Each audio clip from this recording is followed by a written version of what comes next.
Welcome to The Explainer. Today, we're unpacking one of the most deeply fascinating and honestly polarizing figures of the modern era. We're going to trace the deeply paradoxical 40-year saga of Muammar Gaddafi. Now, our goal here is to walk straight through the historical sources, just the facts, totally impartial, without taking sides, so we can figure out exactly how this incredibly complex history actually unfolded. So here's the big question. How exactly did a celebrated anti-colonial revolutionary become the world's most hunted pariah? I mean, it's a staggering transformation, right? Over the course of 4 decades, we're going to see how Libya went from this fractured colonial past to a radically transformed state, and then ultimately to a chaotic collapse. To make sense of over 40 years of super dense history, we're breaking this down into 5 quick chapters. Number 1, Rise of the Revolutionary. 2, The State of the Masses. 3, A Network of Global Terror. 4, The Pariah's Pivot. And 5, The Arab Spring Arrives. Let's jump right in. Chapter 1, Rise of the Revolutionary. To really understand Gaddafi, you have to understand the world that shaped him. Before he came to power, Libya was deeply, deeply fractured. Back in 1911, brutal Italian colonization began, which tragically left hundreds of thousands of Libyans dead, and that actually included Gaddafi's own grandfather. Decades of violence basically left the country with zero modern institutions. Fast forward to 1951, Libya finally gets its independence under King Idris, but it was literally one of the poorest nations on earth. Well, that all changed in 1959. They discovered vast oil reserves, but as the oil flowed, corruption flourished, and public anger really started to grow. It set the absolute perfect stage for a 27-year-old military signals officer totally inspired by Arab nationalism to lead a swift, bloodless coup in 1969. And yeah, that young officer was Muammar Gaddafi. The contrast between the old regime and the new one, it was immediate and it was stark. Under the pre-1969 monarchy, Libya was literally surviving on foreign aid and selling leftover World War II scrap metal. Can you imagine? But when Gaddafi and his officers took over, they moved aggressively. They immediately closed American-embraced military bases. They forced a 51% national share in all foreign oil operations and slapped down strict price controls. They were going for immediate economic independence, no matter what. And the result of asserting all that national control? It was massive. Over just 4 years, Libya's GDP skyrocketed from $3.8 billion to an astounding $13.7 billion. It's an incredible leap. He doubled the minimum wage, forced rent reductions, and drastically expanded healthcare. Looking at those numbers, it's really easy to see why he enjoyed such immense early domestic popularity.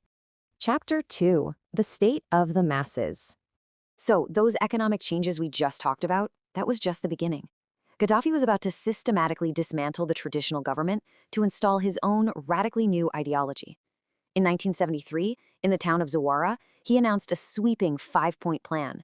He literally declared the abolition of all existing laws, vowing to replace them with revolutionary decrees. He called for removing all opposition, dismantling the traditional bureaucracy, arming the everyday people, and launching a cultural revolution to purge any foreign influences. Step by step, he was completely tearing down the old Libyan society to build something completely unprecedented. Now, the crucial point here is understanding what exactly he replaced the old system with. He coined this term Jamahiriya, which translates to the state of the masses. He outlined this in his multi-volume political scripture called the Green Book. This third universal theory entirely rejected both American capitalism and Soviet Marxism. Instead, he claimed to be creating this completely novel system of radical direct democracy that would be run by localized people's committees. But this is where we hit the ultimate paradox of his domestic rule.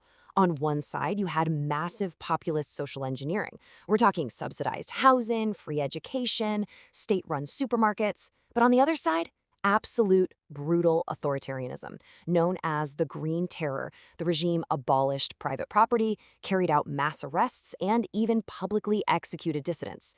So while it was called the state of the masses, real power never actually lay with the masses. It remained concentrated entirely with Gaddafi. Chapter 3, A Network of Global Terror. As his absolute control at home solidified, his ambitions started turning outward. And the staggering global reach of Tripoli during this era is honestly hard to overstate.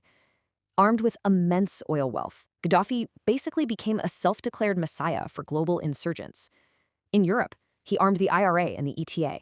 Over in the Middle East, he funded groups like Black September, the group responsible for the horrific Munich Olympic massacre. In Latin America, he aided the Sandinistas. His regime essentially functioned as a global nerve center for insurgency, backing literally anyone who opposed Western imperialism or the status quo. Naturally, funding all of these groups put Libya on a massive collision course with the West. Let's walk through this rapid escalation chronologically, because it happens fast. In 1984, a British police officer named Yvonne Fletcher was tragically shot and killed by a gunman firing from inside the Libyan embassy in London. 2 years later, in 1986, a Libya-linked bombing at the Labelle Disco in West Berlin killed a U.S. soldier. Days after that, U.S. President Ronald Reagan retaliated by launching Operation El Dorado Canyon, dropping bombs right on Gaddafi's own compound in Tripoli. But the true climax of this terrifying cycle? That happened in December 1988, when Pan Am Flight 103 exploded high in the sky over Lochby, Scotland. 270 people lost their lives that day. That's 259 passengers and crew on board, plus 11 innocent residents on the ground in Lockerbie. Investigators eventually traced the bomb's timer straight back to Libyan intelligence. This catastrophic terror attack triggered massive UN sanctions and turned Libya into a complete international pariah. And while he is clashing with the West, Gaddafi was also suffering some pretty humiliating defeats much closer to home. Driven by this desire to expand his territory, he actually invaded neighboring Chad.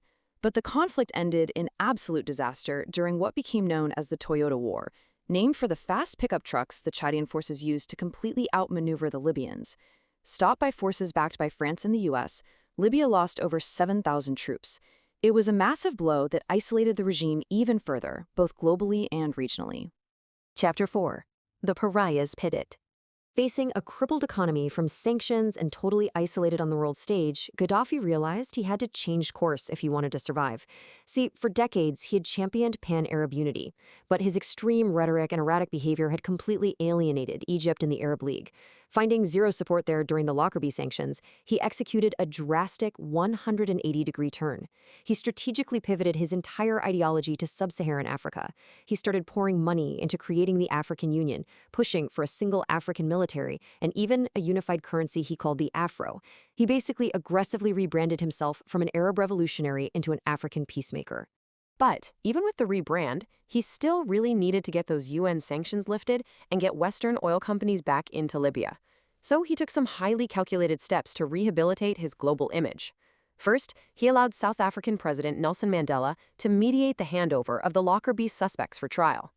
Then, Libya agreed to pay a staggering $2.7 billion in compensation to the victims' families. He even shocked the West by publicly condemning the September 11th attacks. And to really seal the deal, in 2003, he announced Libya would completely dismantle its weapons of mass destruction programs. And you know what? It worked. The sanctions were lifted, and foreign investment came flooding right back in. Chapter 5. The Arab Spring Arrives. Repairing his international image on the world stage couldn't magically erase decades of harsh domestic repression. In late 2010, a street vendor in neighboring Tunisia set himself on fire, which became the spark for the Arab Spring.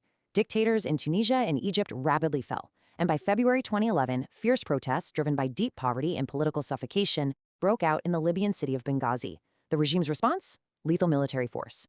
As the death toll soared, high-ranking officials started defecting, and the UN authorized a no-fly zone enforced by NATO to protect civilians. By October of that same year, the 40-year regime had violently collapsed. Throughout the entire uprising, Gaddafi seemed to remain in a state of absolute delusion. Instead of stepping down or trying to negotiate, he appeared on state television and delivered this chilling quote about the protesters: "Hunt them down, street by street, house by house, wardrobe by wardrobe." He completely refused to yield, practically ensuring that the conflict would end in total destruction. And that absolute refusal to step down led to a deeply, deeply brutal end. Hunted by NATO airstrikes and rebel forces, the former absolute ruler was actually found hiding inside a drainage pipe in his hometown of Sirte. He was captured, beaten, and killed in the chaos. And then, unceremoniously, his body was temporarily displayed in a commercial meat freezer before being buried in a secret desert location. It was just a stark, incredibly violent end to a 4-decade rule. Which really leaves us with this final provocative question. Gaddafi took a fractured country and bound it together through oil wealth and an iron-fisted personality cult. But with him gone, Libya has sadly descended right back into violent fragmentation.